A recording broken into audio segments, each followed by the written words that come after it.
Hello, मैं हूं doctor Faizi और आप देख रहे हैं channel royal classes. Channel royal classes के कोर्स कोड 01 में आपका स्वागत है। चैप्टर 01 है some basic concept of chemistry. Video series theory 32 है।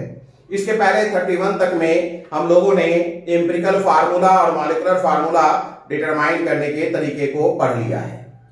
ठीक है। अब आज हम लोग इस वीडियो सीरीज में problem based on chemical equation देखेंगे या रिएक्शन, जो कह रहे problem based on chemical reaction या इक्वेशन, ऑन केमिकल इक्वेशन। आज हम लोगों के लिए यही टॉपिक है, problem based on chemical equation.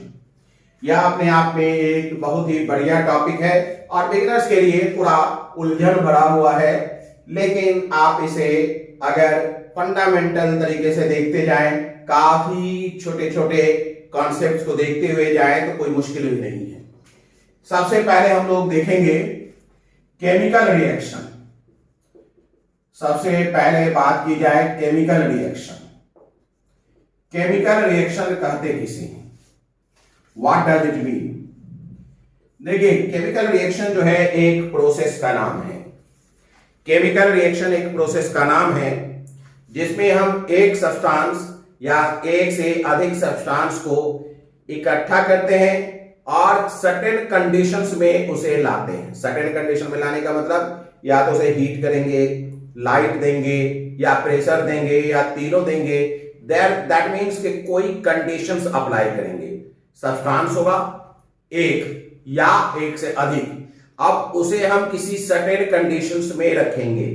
जब हम सर्टेन कंडीशंस में रखेंगे तो पुराना सब्सटेंस खत्म हो जाएगा, नया सब्सटेंस बनेगा, एक या एक से अधिक, एक या एक से अधिक। अगर ऐसा होता है तो उस प्रोसेस का नाम हम क्या कहेंगे? उस प्रोसेस को हम केमिकल रिएक्शन कहते हैं। तो अगर कोई आपसे पूछे कि केमिकल रिएक्शन किसे कहते हैं, तो लिखिएगा it is a process, it is a process, ठीक है, in which, it is a process in which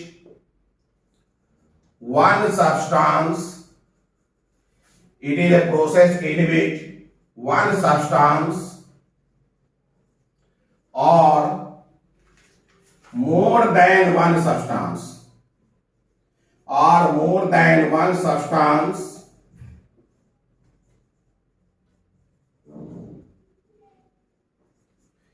it is a process in which one substance or more than one substance, ठीक है, converted into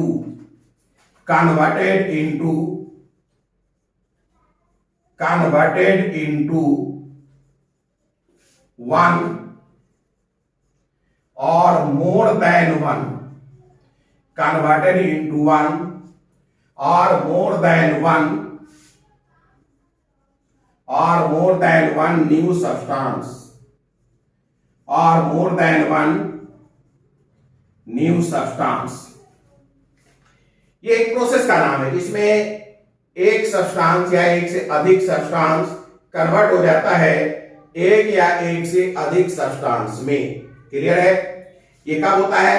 when a certain condition is applied, when a certain condition is applied, अगर कोई certain conditions apply किया जाता है।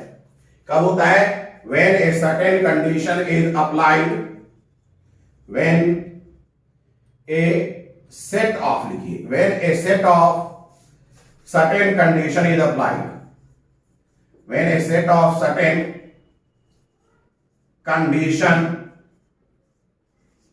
is applied, condition is applied, certain condition मतलब, certain condition का मतलब है, सर्टेन कंडीशन का मतलब है टेम्परेचर, प्रेशर, ठीक है, टेम्परेचर, प्रेशर, ईटीसी। ठीक है, अगर हम एक या एक से अधिक सब्सटेंस को किसी खास टेम्परेचर, प्रेशर पर लाते हैं, क्लियर है, तो वो नया सब्सटेंस बनाता है, या एक प्रोसेस का नाम है, इसी प्रोसेस को केमिकल रिएक्शन कहते हैं। इसमें क्या होता है, पुराने बॉन्ड टूटते हैं। In this process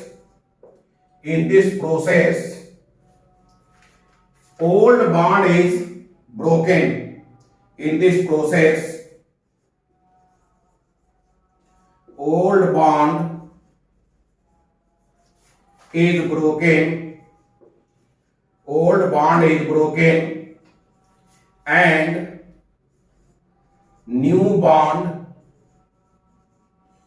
is formed,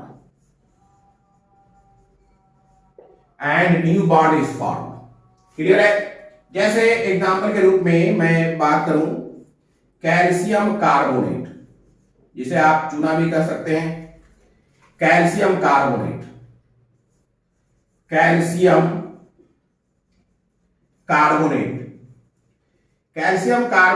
एक सब्सटेंस है। इसे सर्टेन कंडीशन पे लाया गया। सर्टेन कंडीशन पर लाने का मतलब इसे हीट किया गया। जब हीट किया गया तो कैल्शियम ऑक्साइड मिला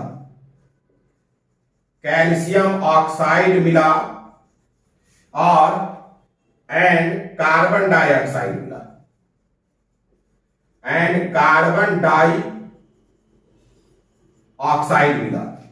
क्लियर है। क्या मिला, calcium oxide and carbon dioxide मिला। यहां क्या आप देख रहे हैं, यहां ये देख रहे हैं कि एक ही केमिकल है। हीट का निशान आप दे सकते हैं, HEAT, हीट लिख लीजिए सबसे अच्छा। तो यहां आप क्या देख रहे हैं, ये एक सब्सटेंस है, एक केमिकल है, जिसे एक सर्टेन कंडीशन में लाया गया। उस कंडीशन में लाने के लिए इसे गर्म किया गया। उस सर्टेन कंडीशन में लाया गया तो ये बदल गया, ये खत्म हो गया। कैल्शियम ऑक्साइड और कार्बन डाइऑक्साइड मिला, कैल्शियम ऑक्साइड और कार्बन डाइऑक्साइड मिला। तो यहां क्या हमने देखा कि एक ही कंपाउंड, एक ही सब्सटेंस एक से अधिक कंपाउंड में बदल गया। ऐसा भी हो सकता है कि दो या दो से अधिक सब्सटेंस भी चेंज होता हो। जैसे एग्जांपल के रूप में कार्बन लेने और ऑक्सीजन लेने, कार्बन और ऑक्सीजन एंड ऑक्सीजन, कार्बन और ऑक्सीजन को लेकर अगर हम हीट करें, कार्बन एंड ऑक्सीजन को लेकर अगर हम हीट करें तो ये क्या हो जाता है, कार्बन डाइऑक्साइड बनाता है, है कि नहीं। तो कहने का ये मतलब है कि रिएक्शन एक प्रोसेस का नाम है जिसमें एक सब्सटेंस या एक से अधिक सब्सटेंस एक कंपाउंड या एक से अधिक कंपाउंड बनाता है। ये एक सिंथेसिस है, ये एक नई चीज के बनाने का तरीका है, ये एक नया चीज के बनाने का प्रक्रिया है। तो केमिकल रिएक्शन हम एक प्रक्रिया को कहते हैं, एक प्रोसेस को कहते हैं, जिसमें पुरानी चीज खत्म हो जाता है, नई चीज बन जाता है। जिसमें पुरानी चीज खत्म हो जाना और नई चीज बन जाने का मतलब समझे आप।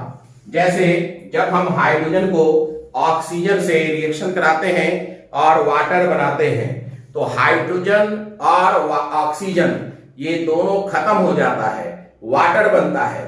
हाँ, ये जरूर है कि हाइड्रोजन का एटम, ऑक्सीजन का एटम वाटर में मौजूद होता है, लेकिन वाटर एक अलग चीज है, हाइड्रोजन एक अलग चीज है, ऑक्सीजन एक अलग चीज है। हाइड्रोजन एक गैस है जो जलता है, ऑक्सीजन एक गैस है जो जलाने में सहायक है, और वाटर एक लिक्विड है जो आग अगर लग जाए तो बुझाएगा। तो देखिए, एक जलता है, एक जलाता है, एक बुझाता है, तीनों के अलग अलग प्रॉपर्टी है। लेकिन जलने वाला, जलाने वाला मिल गया तो बुझाने वाला बन गया। क्लियर है। तो ये एक प्रोसेस है जिससे पुरानी चीज का पूरे के पूरे तौर पे खात्मा हो जाता है, पुराना चीज खत्म हो जाता है, नया चीज बनता है। जो पुराना चीज खत्म होता है उनके एटम नए चीज में मौजूद होता है। ये एक सही बात है। क्लियर हो गई बात? अब है केमिकल इक्वेशन किसे कहते हैं। ये है केमिकल रिएक्शन। अब ये है chemical equation. Chemical equation, what does it mean? Chemical equation, chemical equation किसे कहेंगे? ध्यान दीजिएगा, केमिकल इक्वेशन का क्या मतलब है। ये जो केमिकल रिएक्शन है ये एक प्रोसेस है। इसे पुरानी चीज खत्म होकर नई चीज में कन्वर्ट होता है। तो केमिकल रिएक्शन का symbolic representation, symbolic representation chemical equation है। ठीक है, सिंबॉलिक रिप्रेजेंटेशन जो है केमिकल इक्वेशन है। तो हम लिख सकते हैं केमिकल इक्वेशन को, chemical equation, chemical equation is symbolic representation, is symbolic representation, chemical equation is symbolic representation, representation of chemical reaction. Chemical equation is symbolic representation of chemical equation, of chemical equation. Symbolic representation of chemical reaction, sorry, chemical reaction, chemical reaction. ये जो chemical equation है ये chemical reaction का symbolic representation है। Clear है? इसमें जो substance react करता है यानी चेंज होता है, और जो सब्सटेंस बनता है यानी कि प्रोडक्ट जो होता है, दोनों के मॉलिक्यूलर फार्मूला लिखे जाते हैं। दोनों के क्या लिखा जाता है? फार्मूला लिखा जाता है। क्लियर है? लिखेगा that is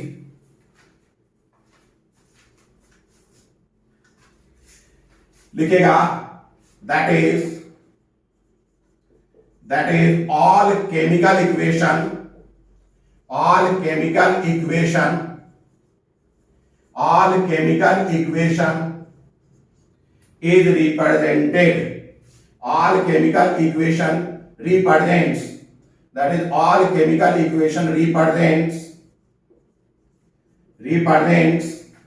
molecular formula of substance, molecular formula और फार्मूला लिख ले, और फार्मूला, मॉलिक्यूलर फार्मूला और formula of substance which undergoes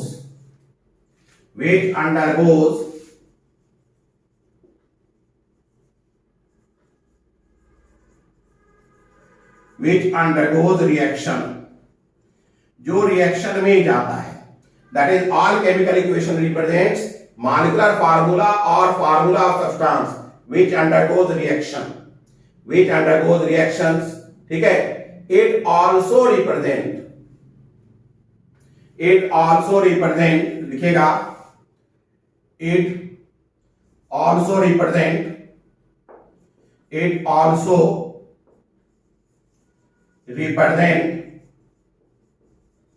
it also represent molecular formula, it also represent molecular formula या फार्मूला ही कह लीजिए,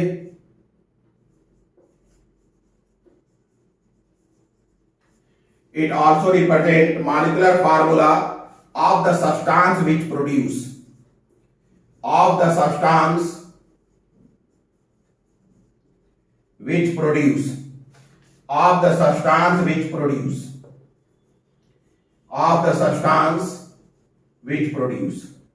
केमिकल इक्वेशन एक सिंबॉलिक रिप्रेजेंटेशन है केमिकल रिएक्शन का, जिसमें सारे chemical equation molecular formula of substance which undergoes reaction, जो reactions में जाता है उसे रिप्रेजेंट करता है, और उसका मॉलिक्यूलर फार्मूला रिप्रेजेंट करता है, और जो बनता है उसका भी मॉलिक्यूलर फार्मूला रिप्रेजेंट करता है। क्लियर है?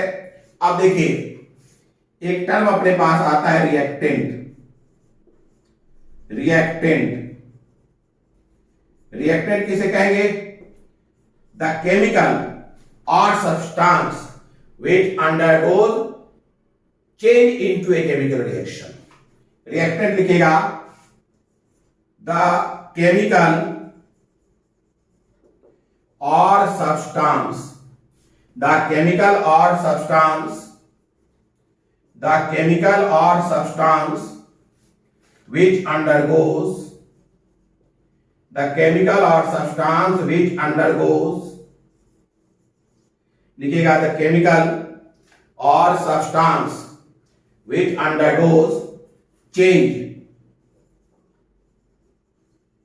into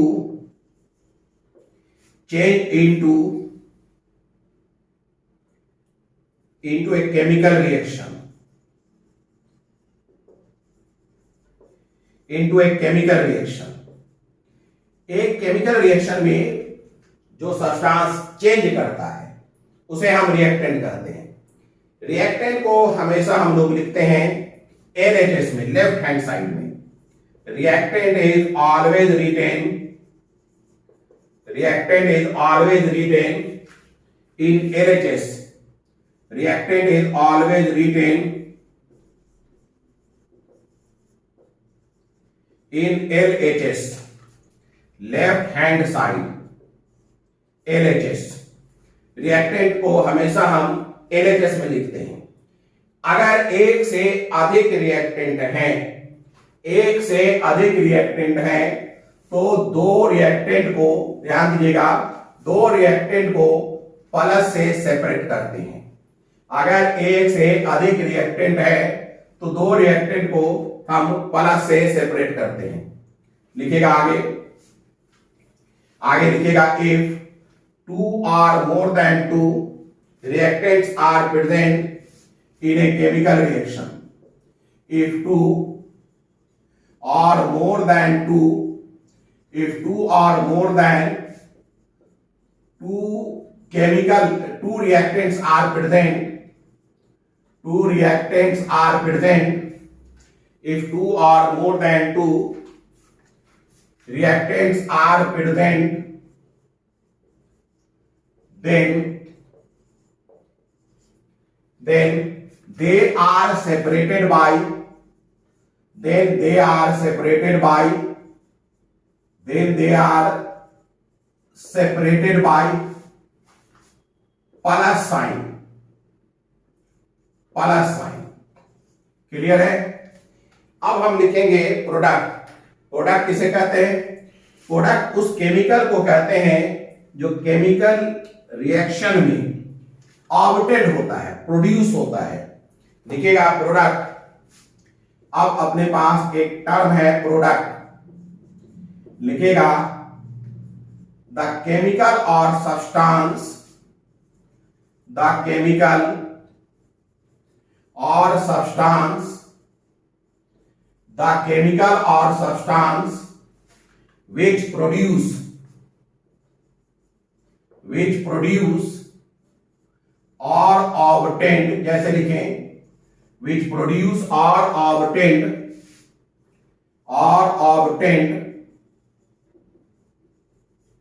during a chemical reaction, which produce or obtained during a chemical reaction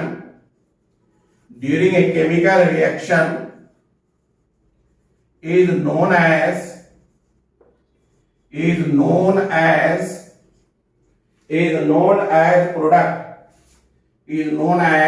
product,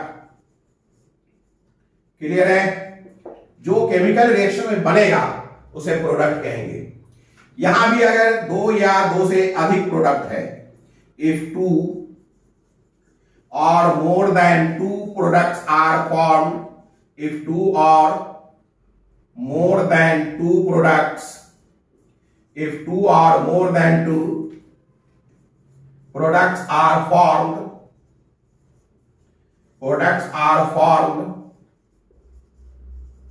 then if two or more than two products are formed, then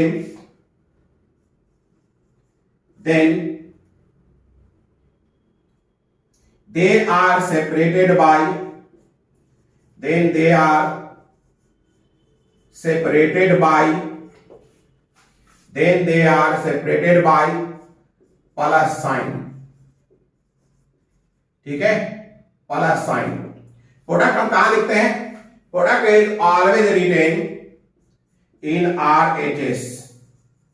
product is, product और products जो भी लिखते हैं, products are always written, always written in RHS। RHS मतलब right hand side. Product हमेशा RHS में लिखते हैं। क्लियर हो गई बात? अगर रिएक्टेंट है एक से ज्यादा तो सब LHS में लिखाएगा, और प्रोडक्ट अगर एक से ज्यादा है तो वो सब RHS में लिखाएगा। क्लियर है? रिएक्टेंट एंड प्रोडक्ट के बीच हम एरो डालते हैं। क्लियर है? चलिए, तो ये था केमिकल इक्वेशन। केमिकल इक्वेशन की बात अगर मैं कहूं तो सीधी सी बात है, it is a symbolic representation of chemical reaction, and chemical reaction is the process. इसमें हम दिखाते हैं केमिकल इक्वेशन में कि कौन सब्सटेंस खत्म हो गया और कौन सब्सटेंस बन गया। जो सब्सटेंस खत्म हो गया उसे रिएक्टेंट कहेंगे, जो सब्सटेंस बन गया उसे प्रोडक्ट कहेंगे। केमिकल इक्वेशन में रिएक्टेंट को और प्रोडक्ट को सिंबॉलिकली रिप्रेजेंट करते हैं, उनके फार्मूला या मॉलिक्यूलर फार्मूला को रिप्रेजेंट करते हैं। दो या दो से अधिक रिएक्टेंट को प्लस साइन से सेपरेट करते हैं, दो या दो से अधिक प्रोडक्ट को प्लस साइन से सेपरेट करते हैं। क्लियर हो गई बात? ठीक है, तो अब हम देखेंगे representation of chemical equation. Representation of chemical equation. Chemical equation का रिप्रेजेंटेशन देखिए। Representation of chemical equation. Chemical equation, अगर रिएक्टेंट अपना है उसे R से रिप्रेजेंट कर रहे हैं, R1 plus R2 plus R3 plus plus dash, और ये देंगे एरो। ये एरो का 10 रिएक्टेंट के साइड में, और हेड, एरो का हेड प्रोडक्ट के साइड में, P1 plus P2 plus P3 plus dash dash ये देते हैं। क्लियर है? रिएक्टेंट को लेफ्ट हैंड साइड में LHS में लिखते हैं, ये अपना LHS है और ये RHS है, और दोनों के बीच में हम एरो देते हैं। कंडीशंस को हम कहां लिख सकते हैं? एरो के ऊपर। ठीक है, लिखेंगे conditions are, conditions can be represented, conditions can be represented, can be represented at above or below, at above or below arrow, arrow। Clear है? जैसे एग्जाम्पल के रूप में देखिए, फॉर एग्जाम्पल CaCO3, अगर इसे आप हीट कर रहे हैं, ये सिंबल हीट के लिए है। एक ट्रायंगल छोटा सा बनाइए, तो ये बना रहा है calcium oxide plus CO2, calcium oxide plus CO2। ये कैल्शियम कार्बोनेट का फॉर्मूला है, और ये कैल्शियम ऑक्साइड का फॉर्मूला है, और ये CO2 कार्बन डाइऑक्साइड का फॉर्मूला है। तो हम क्या देखते हैं कि रिएक्टेंट हमने LHS में लिखा, RHS में क्या लिखा है? प्रोडक्ट लिखा है। कंडीशंस को हम लोग कहां पुट अप कर सकते हैं?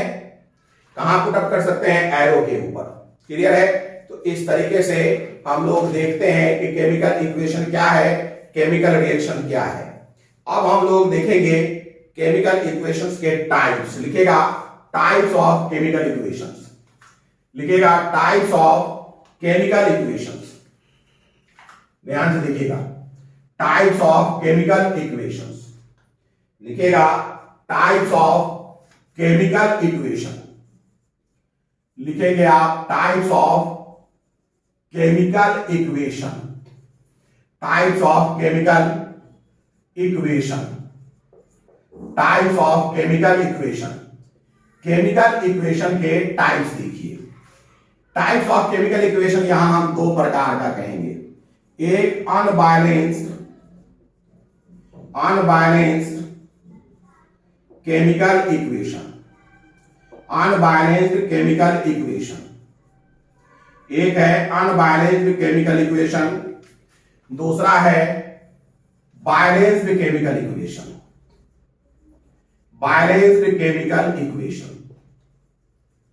बैलेंस्ड केमिकल इक्वेशन, एक है अनबैलेंस्ड केमिकल इक्वेशन और दूसरा है, ध्यान दीजिएगा, अनबैलेंस्ड केमिकल इक्वेशन, दूसरा है balanced chemical equation. Unbalanced chemical equation और दूसरा है बैलेंस्ड केमिकल इक्वेशन। सबसे पहले हम लोग देखें अनबैलेंस्ड केमिकल इक्वेशंस। सबसे पहले देखा जाए अनबैलेंस्ड केमिकल इक्वेशंस। सबसे पहले देखिए unbalanced chemical equation. Unbalanced chemical equation लिखेगा unbalanced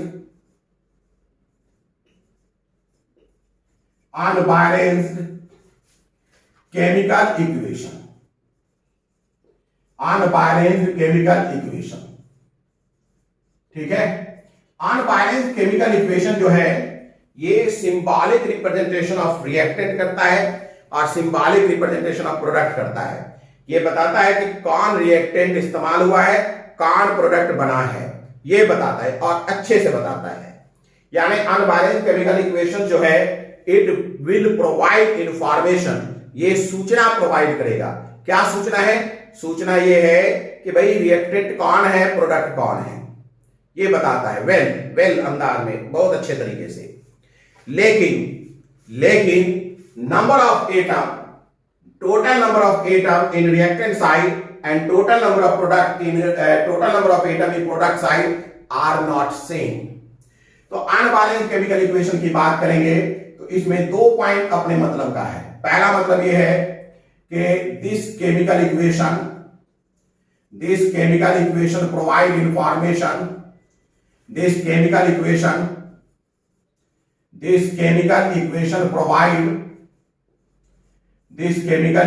provide information, this chemical equation provide information regarding name of reactant, regarding name of reactant and product, regarding name of reactant or product, ठीक है, with the help of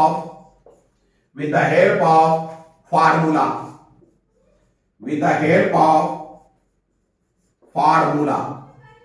यानी कि हम reactant और product का नाम जान सकते हैं फार्मूला की मदद से। But total number of atom in reactant side and total number of atom in product sides are not same। ठीक है, तो दूसरा पॉइंट जो अपने मतलब का है वो ये है कि in unbalanced chemical equation, in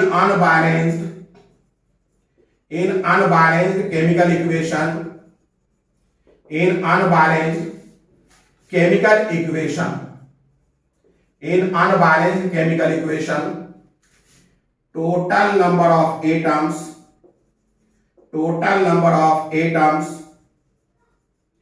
present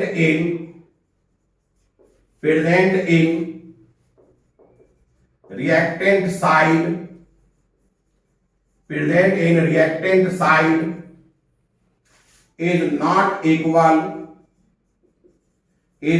equal to total number of atoms present in product side। total number of atoms present in product side, total number of atoms present in product side, present in product side. Product side में और reactant side में जो total number of atoms है वो same नहीं रहेगा, total number of atom जो है वो सेम नहीं रहेगा। चलिए इसे एक एग्जांपल से देखते हैं। फॉर एग्जांपल के रूप में देखते हैं। फॉर एग्जांपल के रूप में आप देखिए, जैसे मैं बात करूं C+O2 एरो CO। कार्बन को जब ऑक्सीजन से हम रिएक्शन कराते हैं और ऑक्सीजन की उपस्थिति थोड़ी कम होती है, एक्सेस नहीं होता, तो कार्बन और ऑक्सीजन आपस में रिएक्शन करके कार्बन डाइऑक्साइड देता है। और अगर ज्यादा होता है तो कार्बन डाइऑक्साइड देता है, और अगर कम होता है तो कार्बन मोनोऑक्साइड देता है। तो C+O2 CO दे रहा है। अगर इसमें देखें total number of atom,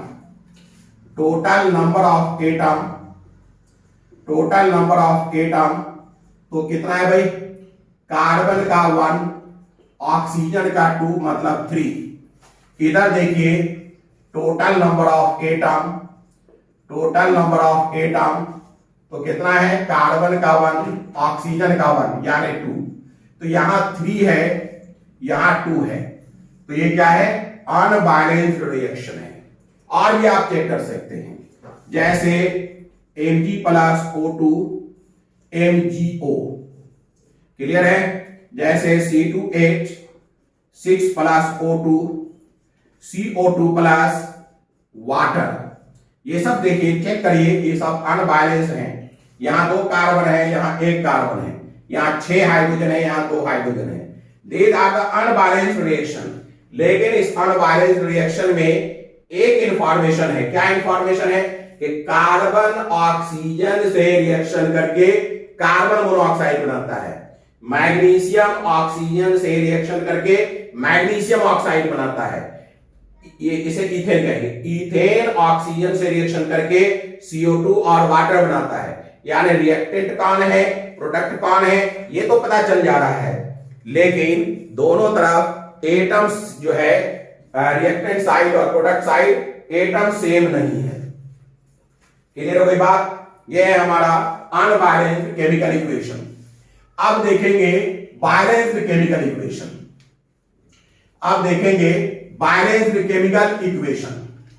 balanced chemical equation. अब अगर हम बात करें तो लिखेंगे balanced chemical equation.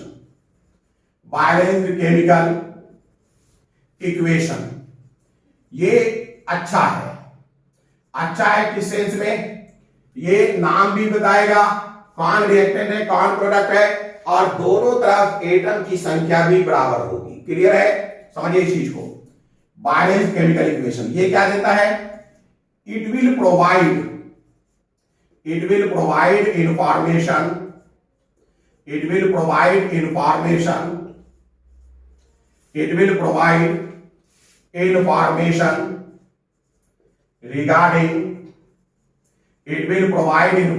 regarding name of reactant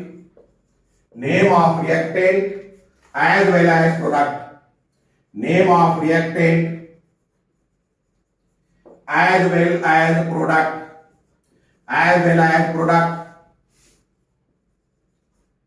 with the help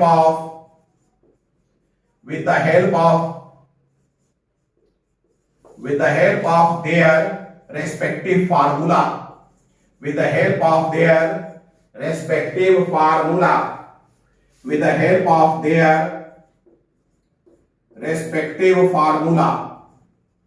respective formula, ये रिएक्टेंट और प्रोडक्ट का नाम बताता है। इसके अलावा total number of atom in reactant side is equal to total number of atom in product side. Total number of atom in reactant side, total number of atom in reactant side, total number of atom in reactant side is equal to total number of atom in product side. Total number of atom in product side. In product side. ये जो है total number of atom reactant side में और total number of atom in product side में जो है बराबर होता है। जैसे एग्जांपल के रूप में मैं देखूं C+O2CO, ये तो अनबैलेंस्ड है, लेकिन अगर मैं यहां 2 कार्बन लगा दूं, यहां 2 C लगा दूं, तो ये बैलेंस है। आप देखिए number of atoms, number of atom इधर कितना है भाई, 2 कार्बन का और 2 ऑक्सीजन का। ये भी एटम की संख्या बता रहा है और ये भी एटम की संख्या बता रहा है। इधर कितना है number of carbon, number of atom, इधर नंबर ऑफ एटम जो है कितना है, number of atom, number of atom है 2, कितना हो गया, 2 2 4, 4 है ना, 2 into ये 1 + 1, ये जब 2 लिखते हैं, यहां ध्यान दीजिएगा, ये जो लिखते हैं इसे स्टैचोमेट्रिक कोएफिशिएंट कहते हैं, अभी लिखेंगे भी, समझाएंगे भी। ये जो लिखते हैं ये पूरे एंटायर फार्मूला के लिए हो जाता है, यानी 2 कार्बन भी है और 2 ऑक्सीजन भी है, तो इसे हम लिख सकते हैं 2, ये कोएफिशिएंट है, ये गुना के रूप में 2 into 1 + 1, 2 into 1 + 1 मतलब 2 into 2 बराबर 4। तो नंबर ऑफ एटम यहां भी 4, यहां भी 4, इसका मतलब ये बैलेंस्ड है, इसका मतलब ये बैलेंस्ड है। क्लियर हो गई बात? आगे फिर देखिए, आगे फिर देखिए अगला एग्जांपल, आगे फिर देखिए नेक्स्ट एग्जांपल, नेक्स्ट एग्जांपल है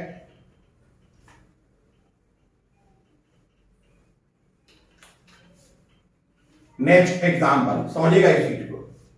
अगला एग्जांपल क्या है, जैसे Mg+O2, Mg+O2, MgO, मैंने क्या किया, इसे 2Mg कर दिया और ये 2MgO, तो बस नंबर ऑफ एटम यहां भी वैसे ही हो गया। नंबर ऑफ एटम कितना हो गया भाई, 2 और 2 4, नंबर ऑफ एटम यहां भी कितना हो गया, 4, नंबर ऑफ एटम बराबर 4, यानी ये बैलेंस है। C2H6 + O2 arrow CO2 arrow CO2, clear है, प्लस H2O, प्लस H2O। देखिए भाई 2 कार्बन है, मैंने यहां 2 कर दिया। हाइड्रोजन कितने हैं, 6, मैंने यहां 3 हाइड्रोजन कर दिया।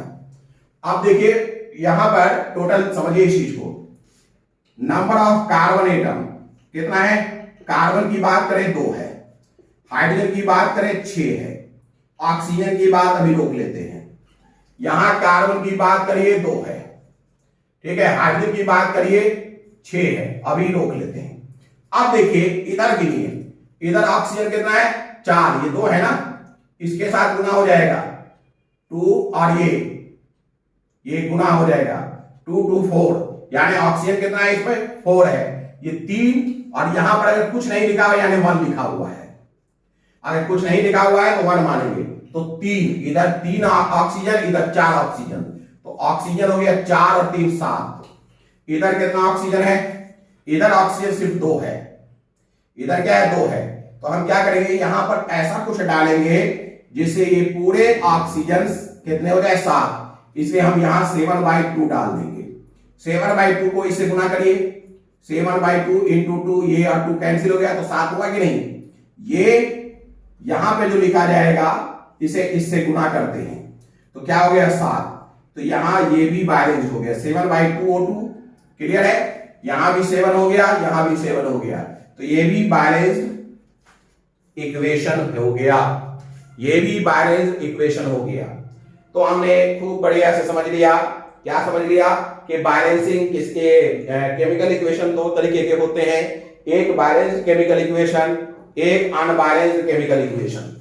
अब थोड़ा बैलेंसिंग ऑफ केमिकल इक्वेशन की बात कर लें, बैलेंसिंग ऑफ केमिकल इक्वेशन की बात कर लें, लिखिएगा balancing of chemical equation. Balancing of chemical equation, लिखिएगा balancing of chemical equation, balancing of chemical equation, balancing of chemical equation, chemical equation के बैलेंसिंग की बात कर लें, balancing of chemical equation, balancing of chemical equation, ठीक है, balancing of chemical equation, chemical equation के balancing की बात की जाए, समझिएगा इस चीज को। देखिए बैलेंसिंग का मतलब क्या है कि पीओएसी वैलिड हो, बैलेंसिंग मतलब पीओएसी वैलिड हो, पीओएसी वैलिड हो, वैलिड मतलब principle of atomic conservation valid हो, पीओएसी वैलिड हो। हमने law of conservation of mass में पीओएसी की बात की थी, हमने कहा था कि एटम कंजर्व है, यानी कि रिएक्टेंट में जितने एटम हैं उतने ही एटम प्रोडक्ट में होंगे, यानी रिएक्टेंट में अगर ऑक्सीजन के 5 हैं तो प्रोडक्ट में भी 5 ही होंगे, हाइड्रोजन के 4 हैं तो प्रोडक्ट में भी हाइड्रोजन एटम 4 ही होंगे, कार्बन 5 है तो प्रोडक्ट में भी 5 ही होंगे, पीओएसी वैलिड हो। इसी के लिए हम लोग क्या करेंगे कि बैलेंसिंग करेंगे। तो मेथड इसके देखिए, method of balancing, method of balancing, इसके कई मेथड हैं। मेथड ऑफ बैलेंसिंग, बैलेंसिंग के माने balancing of reaction, method of balancing of reaction, इसके कई मेथड हैं। पहला मेथड है hit and trial, hit and trial, hit and trial method. Hit and trial method का मतलब है आपको अपनी समझ से इसे बैलेंस करना है, हिट एंड ट्रायल मेथड, यानी कि आप अपने प्रयास से करिए, इसमें एग्जैक्टली आपके बुद्धि का काम है, ठीक है, इसमें कोई नियम नहीं है, हिट एंड ट्रायल मेथड्स। दूसरा है, ध्यान दीजिएगा, oxidation number method, oxidation number method, oxidation number method. अब ऑक्सीडेशन नंबर मेथड कहां है भाई अपने को? ऑक्सीडेशन नंबर मेथड अभी हमने पढ़ा नहीं है, पढ़ेंगे इसे ऑक्सीडेशन स्टेट के बाद पढ़ेंगे। उसके बाद है, ध्यान दीजिएगा, उसके बाद है ऑक्सीडेशन नंबर मेथड के बाद ion electron method, ion electron method, ion electron method, ion electron method. एक और हाफ रिएक्शन मेथड भी कहते हैं, half reaction method, half reaction method, half reaction method. ये सब हमारा क्या है, मेथड्स हैं। ये 3 मेथड हम पढ़ेंगे बाद में, अभी हिट एंड ट्रायल मेथड ही पर काम कर सकते हैं। इन तीनों को पढ़ेंगे, इसी 10+2 के कोर्स में पढ़ेंगे, लेकिन अभी नहीं, इस वक्त नहीं, हिट एंड ट्रायल पर ही सिर्फ काम करेंगे। हिट एंड ट्रायल मेथड पर ही अभी बात होगी, लेकिन ये तीनों भी अपने ही सिलेबस में है, इसे हम पढ़ेंगे, लेकिन इसे पढ़ने के लिए जो अभी बैकग्राउंड चाहिए वो अभी अपने को नहीं है, इसलिए थोड़ा वक्त देना पड़ेगा, ठीक है। अब देखिए, हीट एंड ट्रायल मेथड से हम कुछ रिएक्शंस को बैलेंस करने की कोशिश करते हैं, कुछ रिएक्शंस को बैलेंस करने की कोशिश करते हैं, ठीक है। जैसे मैं क्वेश्चन के रूप में आपको दे दूं H2O, H2 plus O2, arrow H2O2, arrow H2O2, नहीं H2O, H2 plus O2 arrow H2O। अब इसे बैलेंस करिए, अपने को हाइड्रोजन तो दिखाई पड़ रहा है, ऑक्सीजन तो दिखाई पड़ रहा है, क्लियर है। ध्यान दीजिएगा इस बात पर, ऐसा मैंने बहुत सारे बच्चों को देखा है। अब हम क्या करते हैं कि बच्चे कहते हैं भाई नंबर ऑफ एटम, यहां हाइड्रोजन, ये खूब सब समझते हैं क्या हाइड्रोजन एटम की संख्या 2 है, ऑक्सीजन एटम की संख्या 2 है। ध्यान दीजिएगा, इधर हम क्या देखते हैं कि हाइड्रोजन तो मिल रहा है, ऑक्सीजन नहीं मिल रहा है, तो बहुत बच्चे क्या करते हैं कि ये O2 कर देते हैं कि भैया उधर भी दो इधर भी दो। ऐसी गलती नहीं करनी है कभी भी। ध्यान दीजिएगा, एटम के पैर पर लिखा हुआ अंक नहीं बदला जाता है, एटम के पैर पर लिखा हुआ अंक नहीं बदला जाता है। अगर हम एटम के पैर पर लिखा हुआ अंक बदलेंगे तो वास्तव में फार्मूला ही बदल जाएगा, सब्सटेंस ही बदल जाएगा। ये सब्सटेंस कह रहा है कि हाइड्रोजन जो है ऑक्सीजन से रिएक्शन करके पानी बना रहा है। अगर मैंने बैलेंस करने के चक्कर में H2 प्लस O2 H2O2 कर दिया तो इसका मतलब है कि हाइड्रोजन और ऑक्सीजन रिएक्शन करके हाइड्रोजन परऑक्साइड बना रहा है। तो मेरा ये कहने का तो इरादा नहीं था, मेरा इरादा तो पानी बनाने का है, हाइड्रोजन परऑक्साइड बनाने का थोड़े है। इसलिए हम किसी सूरत में पैर पर, जो एटम है एटम के पैर पर लिखा हुआ, पैर समझ रहे हैं ना, ये H है, ये पैर पर लिखा हुआ है ना, ये पैर पर लिखा हुआ है, जिसे आप ऑफिशियली कह सकते हैं सब स्क्रिप्ट। सब स्क्रिप्ट याद रखिए, किसी लेटर के ऊपर लिखे तो सुपर स्क्रिप्ट और अगर नीचे लिखे तो सब स्क्रिप्ट। तो अगर ऑफिशियल लैंग्वेज में बात करें तो सब स्क्रिप्ट किसी भी सिंबल के एटम के सब स्क्रिप्ट पोजीशंस पर हम बदलाव नहीं कर सकते।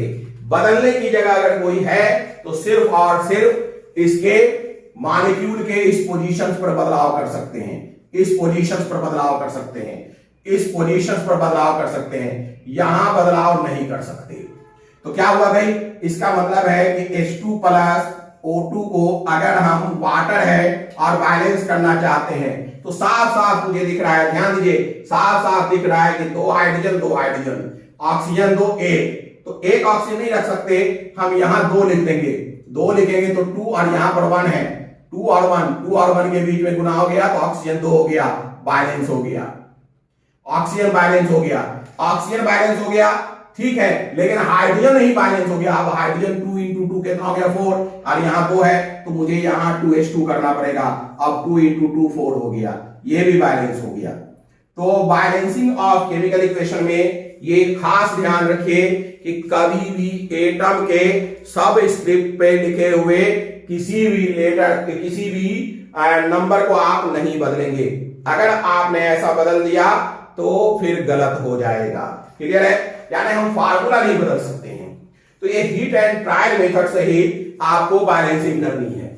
जैसे देखिए एक और बैलेंसिंग करते हैं, एक और balancing heat and trial method से करते हैं।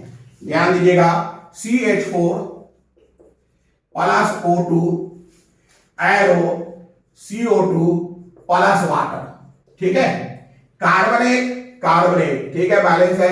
हाइड्रोजन 4, हाइड्रोजन 2, यहां 2 लिख दीजिए, हाइड्रोजन 4 हो गया, बैलेंस हो गया। ऑक्सीजन देखिए कितना हो गया, 2 और इधर 2, इसको इससे गुना करिएगा ना, तो 2 और 2 4, इधर अपने को कितना है ऑक्सीजन, सिर्फ 2, तो ये लीजिए हमने बैलेंस कर लिया। तो अब ऑक्सीजन इधर भी बैलेंस, उस तरफ भी बैलेंस, तो ये हमारा हो गया CH4 plus 2O2 CO2 plus 2H2, ये बैलेंस केमिकल इक्वेशन हो गया। पहले ये अनबैलेंस्ड था। अब जैसे C2H6 की बात हम करें, C2H6 प्लस O2 की बात करें, ये बनाता है CO2 प्लस H2O, बैलेंस करिए, 2 कार्बन कर दिया हमने, हाइड्रोजन 6, ये 3 से गुना करके हाइड्रोजन 6 कर दिया। ऑक्सीजन कितना हो गया, ऑक्सीजन हो गया 3 और ये 4 7, तो हमने क्या किया 7/2 से गुना कर दिया, 7/2 से गुना कर दिया, तो ये क्या मिल गया आपको, ये 7/2 into 2 मतलब 7, तो ऑक्सीजन भी बैलेंस हो गया। देखिए ये भी बैलेंस्ड है, लेकिन बैलेंस केमिकल इक्वेशन में बढ़िया ये रहेगा कि आप फ्रैक्शनल कॉफिशिएंट, इसे स्टोइचोमेट्रिक कॉफिशिएंट कहता भी आएगा, इस जगह जो फ्रैक्शनल पोजीशन ना रखे तो ठीक रहेगा। आप उसके लिए 2 से पूरे इंटायर को गुना कर दीजिए, तो हो जाएगा 2C2H6 plus 7O2 arrow 4CO2 plus 6H2O, तो ये ज्यादा अच्छा है। अब देखिए 4 कार्बन 6 दूनी 12 हाइड्रोजन, 2 छक्के 12, 6 दूनी 12 हाइड्रोजन, ऑक्सीजन 7 दूनी 14, यहां देखिए 4 दूनी 8 और 6, 8 और 6 14, बैलेंस हो गया। तो आप चाहें तो किसी भी रिएक्शंस को हीट एंड ट्रायल मेथड से बैलेंस कर सकते हैं। क्लियर है। अब लिखिएगा स्टोइचोमेट्रिक कॉफिशिएंट, अब लिखिएगा stoichiometric coefficient. Now write stoichiometric coefficient STOI, stoichiometric coefficient STOICHIOMETRIC, stoichiometric coefficient,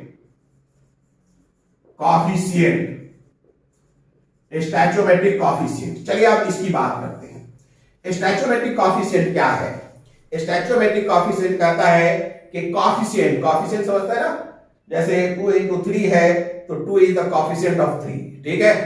तो लिखेगा कॉफिशिएंट के बारे में लिख लीजिएगा। देखिए कॉफिशिएंट किसे कहते हैं? ये रिएक्टेंट्स का जिस अमाउंट में रिएक्टेंट रिएक्ट करता है और जिस अमाउंट में प्रोडक्ट प्रोड्यूस होता है उसको ये शो करता है।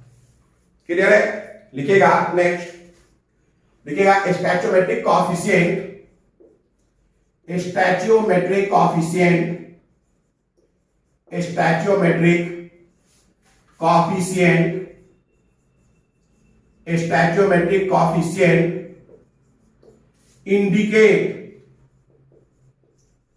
indicate the ratio, stoichiometric coefficient indicate the ratio,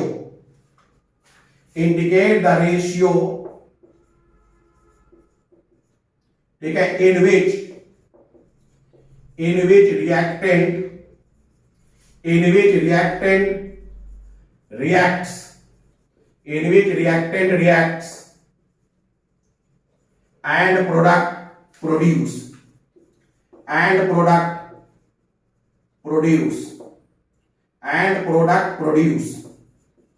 ये रेशियो को बताता है, product produce.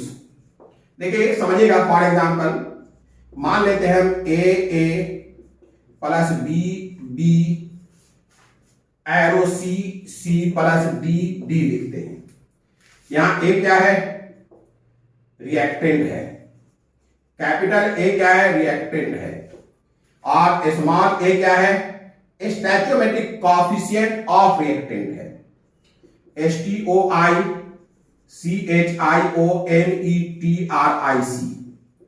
स्टैचियोमेट्रिक coefficient of reactant है। और ये एक नंबर होगा,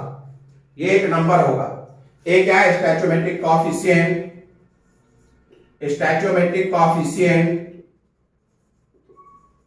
ऑफ रिएक्टेंट A, ठीक है, reactant A and it is number. ये क्या होगा? It is number. ये 2 3 4 1 ऐसा कुछ होगा। क्लियर है? B क्या है भाई? B क्या है? रिएक्टेंट है। B रिएक्टेंट है। और ये स्मॉल b क्या है? स्टैचियोमेट्रिक कॉफिशिएंट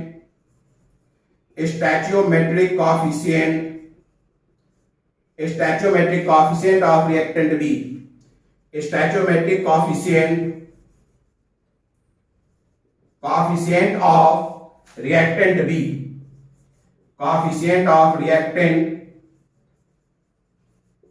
B, ये भी नंबर है। It is number. Stoichiometric coefficient जो है ये एक नंबर है, तभी तो रेशियो बताएगा। ये एक नंबर है तभी तो रेशियो बताएगा। क्लियर है? उसी तरीके से अगर हम C की बात करें तो C क्या है? अगर हम C की बात करें तो C प्रोडक्ट है। कैपिटल C प्रोडक्ट है। स्मॉल c क्या है? Stoichiometric coefficient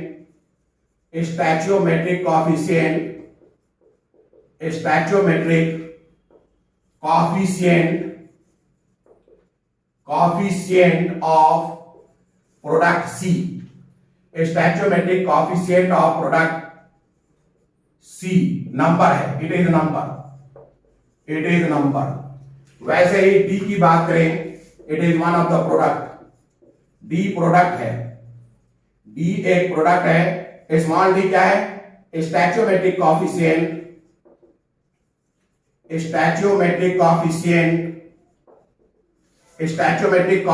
of product D, stoichiometric coefficient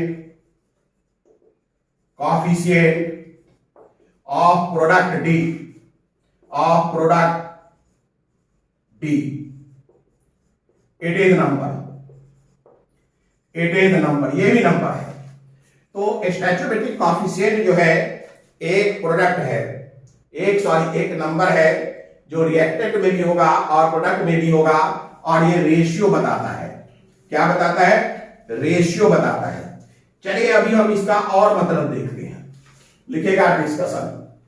अभी हम और इसका मतलब देखते हैं। लिखेगा डिस्कशन। डिस्कशन, इस पर अभी और बात करेंगे। डिस्कशन। देखिए अगर हम लिखते हैं a plus b capital B arrow c capital C plus d capital D, तो इसका मतलब क्या है? इसका मतलब ये है a mole of A reacts with b mole of B, यानी ए मोल ही बी मोल के साथ रिएक्शन करेगा। इनका मतलब ये है कि रेशियो ऑफ रिएक्टेंट जो है, ratio of reactant, molar ratio, यहां मोलर रेशियो की बात कर लें, यहां मोलर रेशियो की बात कर लें। मोलर रेशियो क्या है of reactant? Molar ratio of reactant जो है वो क्या है? ए और बी, यानी कि कभी भी रिएक्शन होगा तो ए मोल की जरूरत है बी मोल से रिएक्शन करने के लिए, यानी कोई दूसरा मोल नहीं हो सकता है, इसी रेशियो में हो सकता है। ए का वैल्यू अगर 1 है, बी का वैल्यू 2 है, तो सीधी सी बात है ये प्रोडक्ट तभी बनेगा जब 1 मोल ए 2 मोल बी से रिएक्शन करे। अगर ए और बी का वैल्यू 1 2 है तो, यानी कि जब भी रिएक्टेंट रिएक्शन करेगा तो इसी मोलर रेशियो में रिएक्शन करेगा। और क्या है भाई? A mole of A reacts with b mole of B and produce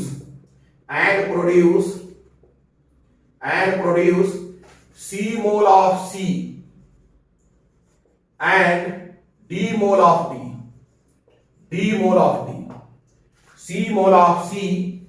and d mole of D, यानी कि molar ratio of reactant A और बी होगा, और मोलर रेशियो ऑफ प्रोडक्ट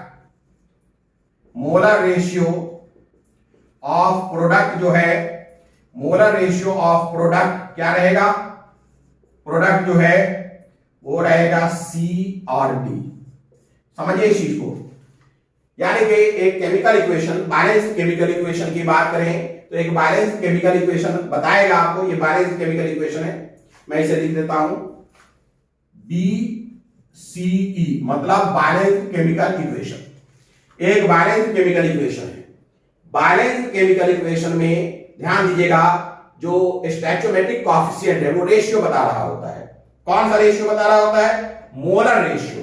ये मोलर रेशियो बता रहा है ए का ए मोल बी का बी मोल के साथ ही रिएक्शन करेगा, और जब भी बनाएगा सी का सी मोल ही बनाएगा, डी का डी मोल ही बनाएगा। देखिए ऐसा भी हो सकता है, ये मोलर रेशियो की जगह ये मॉलिक्यूल का रेशियो भी बता सकता है, यानी कि ये रिप्रेजेंट करेगा a molecule of A reacts with, ये तो एक हो गया ना, ये एक बात हो गई, ये दूसरी बात है। ये मोल था, अब मॉलिक्यूल की बात कर रहे हैं। A molecule of A reacts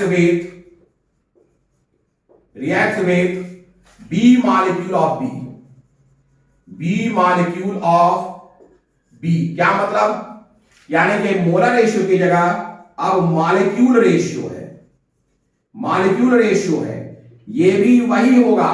molecule ratio जो है किसका है? ऑफ रिएक्टेंट का मॉलिक्यूल रेशियो A/B होगा, सेम होगा। मॉलिक्यूलर रेशियो जैसे जो मोलर रेशियो था वही मॉलिक्यूल रेशियो यहां होगा। ये इसका ये भी मतलब है। और क्या बनाएगा? एंड प्रोड्यूस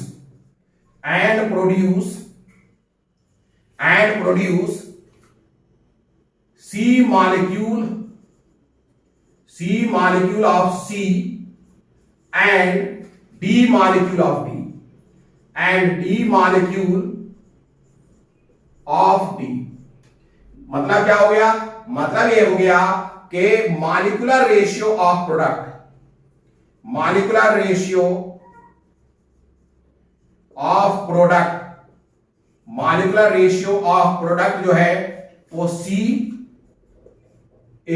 होगा। यानी कि a molecule A b molecule B से रिएक्शन करके C मॉलिक्यूल C और D मॉलिक्यूल D बनाएगा। अगर A का मान 1 है, B का मान B है, यानी कि A का मान 1 है, B का मान 2 है, यानी एक मॉलिक्यूल A दो मॉलिक्यूल B से रिएक्शन करके C मॉलिक्यूल C और D मॉलिक्यूल D बनाएगा। क्लियर है? इसका एक और मतलब है, उस पर भी बात कर लें, ये आपने नोट कर लिया होगा। इसका एक और मतलब है, उस पर भी बात कर लिया जाए। अगर ये गैसियस हो, all reactants and products are gaseous, अगर ये गैसियस हैं, ठीक है, all reactants and products, all reactants and products are gaseous, all reactants and products are gaseous, अगर गैसियस है तो ऐसे कंडीशन में तो क्या होगा? ए वॉल्यूम, अब वॉल्यूम क्या है भाई? ml हो सकता है, लीटर हो सकता है, लेकिन अगर आपने ml सेलेक्ट किया तो सबके लिए ml, अगर आपने लीटर सेलेक्ट किया तो सबके लिए लीटर। तो A volume of A combines with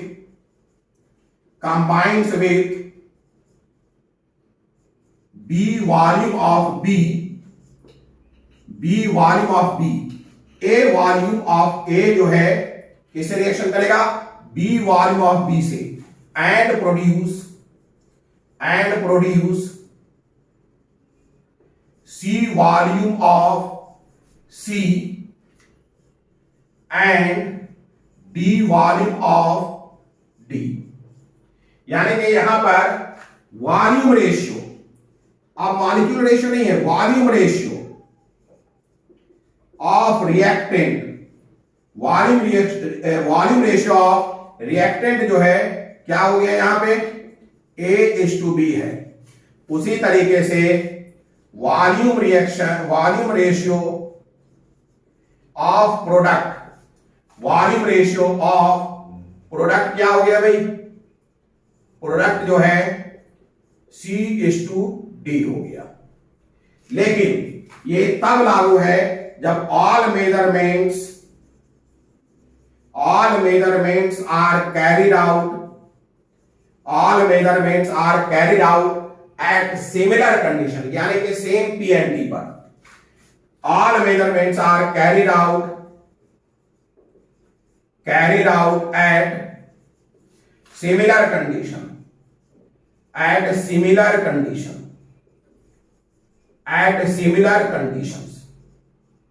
clear है?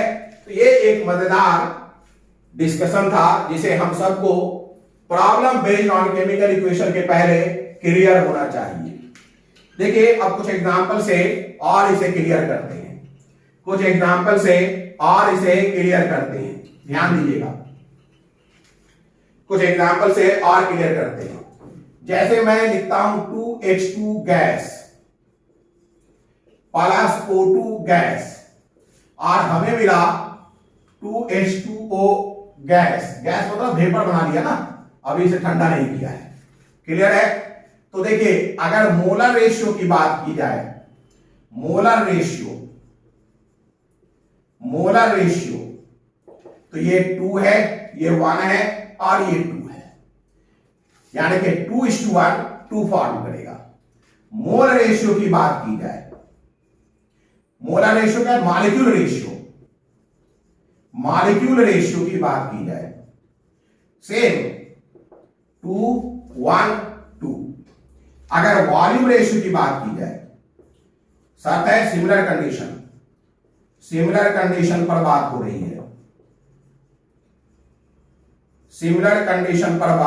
है, वॉल्यूम रेशियो तो 2:1:2। ये बहुत इंपॉर्टेंट चीज है जो आपको समझना चाहिए। कि कोई भी जब chemical equation, balance chemical equation हमारे पास होता है तो वास्तव में मोलर रेशियो बता रहा होता है, मॉलिक्यूल का रेशियो बता रहा होता है, और गैसियस है और सारे वॉल्यूम को सेम टेम्परेचर प्रेशर पर मेजर किया गया है तो वॉल्यूम रेशियो भी बता रहा होता है। अगर गैसियस नहीं है तो मोलर रेशियो, मॉलिक्यूल रेशियो तो है ही अपने पास। क्लियर है? ये एक इंपॉर्टेंट कॉन्सेप्ट है जो हमें जानना चाहिए। कहीं कोई दिक्कत? अब हम लोग शुरू करते हैं केमिकल इक्वेशंस के आधार पर प्रॉब्लम को देखना शुरू करते हैं। ठीक है, अब हम लोग क्या देखना शुरू करते हैं? केमिकल इक्वेशंस के आधार पर प्रॉब्लम देखना शुरू करते हैं। तो हम हेडिंग बनाएंगे interpretation of balanced chemical equation. Interpretation of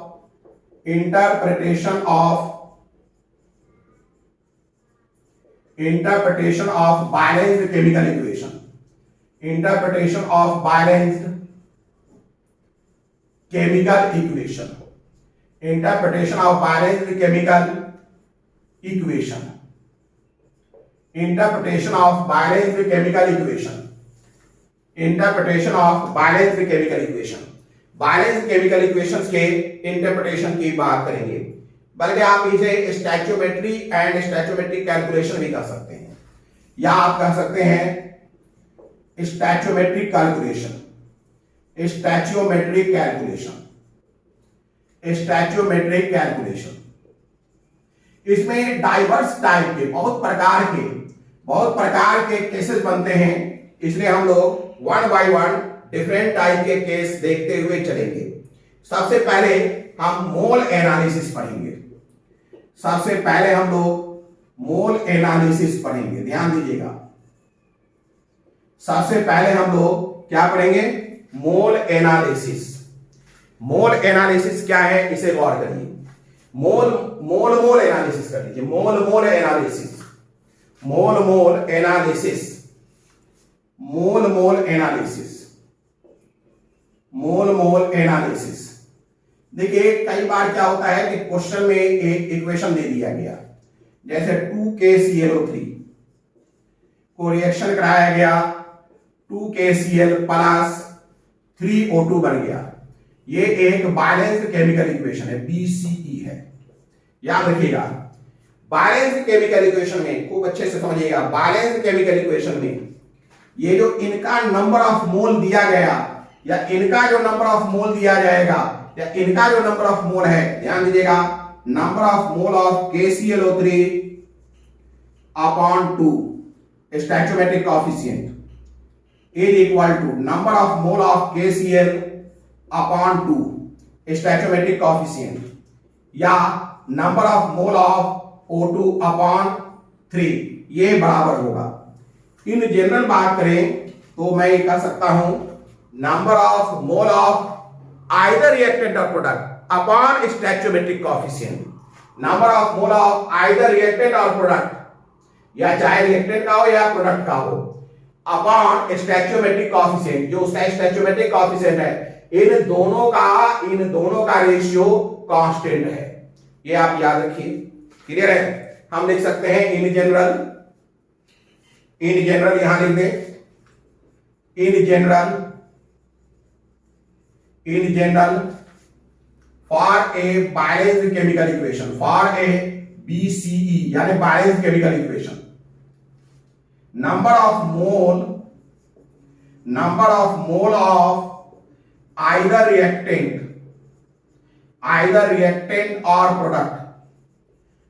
reactant और प्रोडक्ट अपॉन स्टैचोमेट्रिक कोएफिशिएंट यानी SC लिख देते हैं, SC is equal to constant, SC is equal to constant. ये एक आपको फार्मूला दे दिया गया, इसे आप याद रखिएगा। Number of mole of either reactant और product upon stoichiometric coefficient, SC मतलब स्टैचोमेट्रिक कोएफिशिएंट, ये हमेशा कांस्टेंट होगा।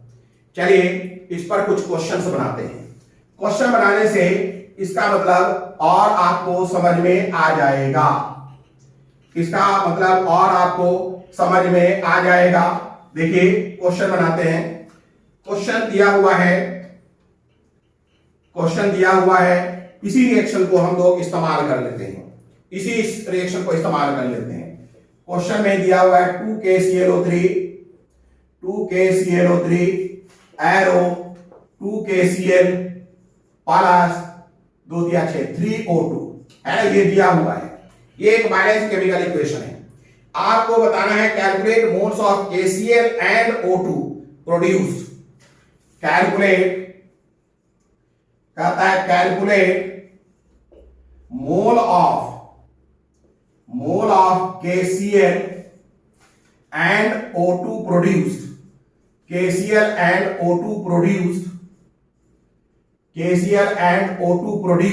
if KCl and O2 produced if 367.5 gram of, if 367.5 gram of KClO3 is heated, 367.5 gram of KClO3 is heated।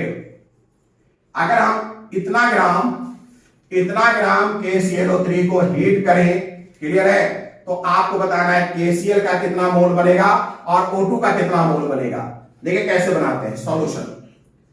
पहले हम reaction लिखें, balance chemical equation है 2KClO3 arrow 2KCl plus 3O2। इसमें ध्यान दीजिएगा, ये कहता कितना है भैया 367.5 ग्राम लिया गया है, तो आप इसके मोल निकाल लीजिए। NKClO3 कितना हो जाएगा, number of mole of KClO3 कितना हो जाएगा, आपको मालूम है sample mass upon molecular mass के लिए आपको लिखना पड़ेगा 39, क्लोरीन का 35.5, ऑक्सीजन का 3 है 16 दिया 48। तो नंबर ऑफ मोल सबसे पहले निकालिए।